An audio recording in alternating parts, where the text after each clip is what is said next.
Have you ever felt like your emotions were too much? Your needs didn't matter, or your boundaries were seen as an attack?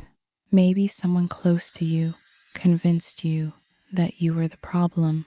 Too sensitive, too difficult, too demanding. That heavy feeling doesn't come from nowhere. It's the result of years of holding in emotions, of silencing yourself to keep the peace of being told your voice isn't worth hearing.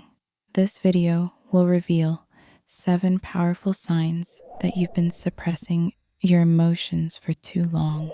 Signs that quietly drain your energy, steal your joy, and disconnect you from your true self. By recognizing them, you can begin to release the weight you've been carrying and start walking the path back to emotional freedom. You'll find gentle, insightful content to help women heal emotionally, rebuild self-worth, and reconnect with their inner peace. If you stay until the end of this video, you'll not only recognize these hidden signs, but also discover the first steps toward reclaiming your heart. The first sign is perhaps the most common, yet also the most overlooked. 1. Always saying, "I'm fine, I'm fine." 2 simple words, but for someone who's learned to hide pain, they become a shield. A quick reflex to keep others from asking questions, to avoid vulnerability, to push away the risk of being judged. At first, it feels harmless. It spares you from awkward conversations. It maintains harmony. It lets you slip by unnoticed. But with time, "I'm fine" begins to carve itself into your identity. You repeat it so often that it no longer sounds like a response. It sounds like your name. The problem is, every time you say "I'm fine" when you're not, you silence a piece of your truth. You teach yourself that your feelings don't matter, that your voice is safer locked away. Slowly, you drift from who you are until even you begin to forget what your real emotions feel like. But here's the shift. Healing begins the moment you hesitate before those words. When you pause and ask yourself, "Am I truly fine? Or am I just afraid of being seen?"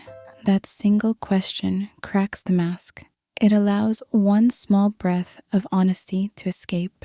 And sometimes that's enough to remind you that your truth deserves to live outside the cage of "I'm fine." 2. The body grows exhausted.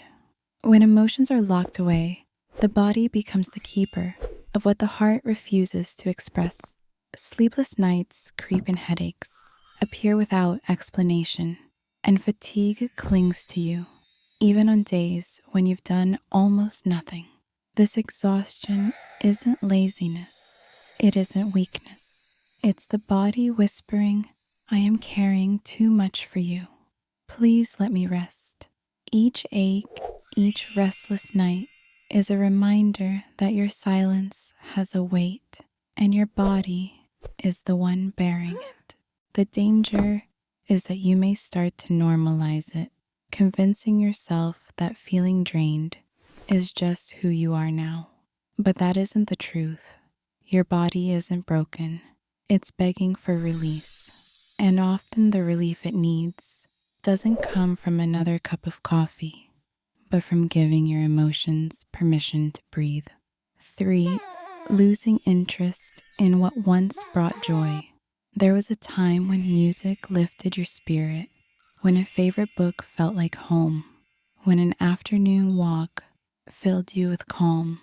But now those same things feel distant, muted, stripped of their color. What once sparked light inside you now feels dull like ashes where fire used to be. This isn't because you've become cold or ungrateful. It's the natural result of emotions being pressed down for too long. Joy cannot bloom in a soil packed too tightly. When sadness, anger, or fear are buried without release, they take up the very space where delight is meant to live. The danger is subtle. You may begin to believe that you've simply outgrown happiness, that this grayness is permanent. But the truth is, your joy hasn't disappeared. It's only hidden beneath the weight of what you haven't allowed yourself to feel. Healing begins with giving yourself permission to rediscover small sparks. A song played softly, a short walk outside, a quiet moment of beauty. Even if they feel faint at first, those sparks are proof that your joy is not gone. It's waiting for the chance to return. 4. Sudden bursts of anger over small things. A careless word, a distracted glance, something so minor it shouldn't matter yet. Suddenly, your chest tightens and anger surges like a storm breaking through. You lash out, or perhaps you keep it inside, burning silently.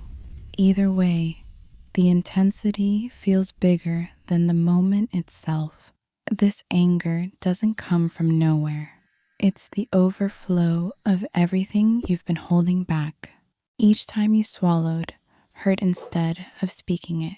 Each time you smiled, while your heart ached, another drop was added to a glass already too full.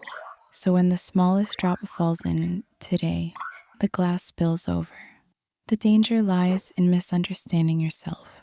You may think, why am I so overreactive? What's wrong with me? But nothing is wrong with you. Your anger is not proof that you're broken.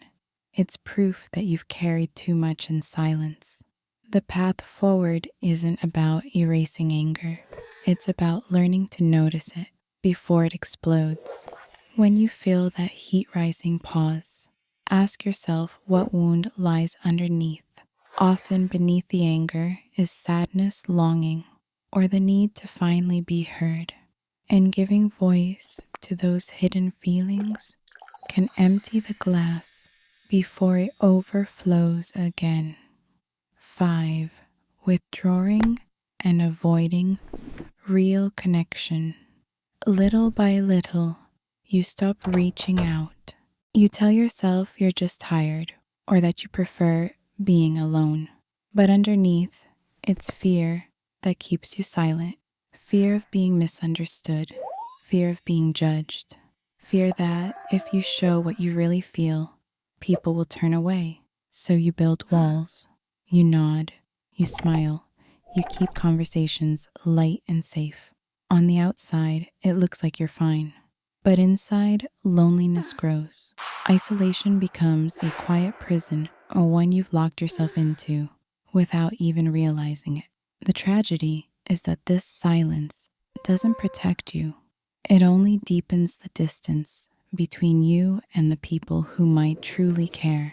And the longer you hide, the more invisible you start to feel, as if your voice has no place in the world. The first step toward breaking this pattern isn't to spill everything at once. It's to risk one small moment of honesty. A single sentence shared with someone you trust. I'm not as okay as I seem. That act alone can begin to crack the walls you've built, letting in light, reminding you that you don't have to carry your silence forever. 6. Difficulty crying, even when you want to. There are moments when your chest feels heavy, your throat tightens, and your eyes sting with unshed tears. You want to cry, you need to cry, but nothing comes. The tears stay locked inside, as if they've been trained not to fall. This isn't a lack of emotion. It's the result of years teaching yourself that crying is weakness, that showing pain makes you a burden.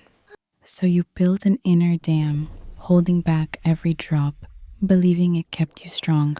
But in truth, it only kept you stuck. The danger of never letting yourself cry is that your sadness has nowhere to go. It lingers in your body, turning into tension headaches, fatigue, or a numbness that spreads slowly through your days. What you call holding it together is often just carrying the storm inside. But here's the truth. Tears are not a failure. They are a release like rain clearing the dust from the sky. Allowing yourself to cry even alone, even silently, is not a sign of weakness. It is a sign of trust that your body knows how to heal and that your feelings deserve to flow freely. 7. Always carrying everything alone. You've learned to hold the weight of the world on your shoulders, no matter how heavy it gets. You whisper to yourself, "I'll handle it." You don't ask for help, not because you don't need it, but because you fear being seen as weak, needy, or too much.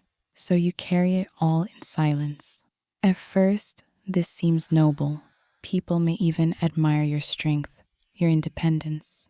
But behind the mask of self-reliance, there's exhaustion and a quiet ache that whispers, "I can't do this forever." The danger of carrying everything alone is that it slowly convinces you that you must, that you are unworthy of support, unworthy of care. And that belief traps you in isolation, making every burden feel heavier than it is. But here's the truth. Even the strongest warrior lays down their sword to rest. Asking for help doesn't mean you failed. It means you've trusted someone enough to share your load. It means you've remembered that you too deserve kindness. The path to healing is not to carry less alone, but to allow others to carry more with you. When you risk saying, "I can't do this all by myself," you open the door to connection. And through that connection, the weight finally begins to lift. Each of these 7 signs is not a flaw in who you are, but evidence of how hard you fought to survive. Your mind and body did everything they could to protect you in a world where it didn't always feel safe to be vulnerable. But now, as you step onto the path of healing, those same defenses can begin to feel heavy. Change doesn't happen all at once. It's slow, sometimes painful, often messy. But every small step matters. Every pause before you say, "I'm fine." Every breath taken instead of snapping in anger. Every moment you allow yourself to cry. These are signs that you are reclaiming yourself. You are not broken. You are a whole person in the making. Your feelings, even when shaky, are still powerful. Your voice, even when soft, is still yours, and it deserves to be heard. If this message touched your heart, if you saw even a piece of your own story here, I invite you to share in the comments. Your words might help another woman realize she's not alone. And as always, if this video brought value to you, a simple like and subscribe goes a long way. It helps more women who need healing find their way here, and it ensures you'll never miss the next story that might make a difference in your life. Thank you for being here.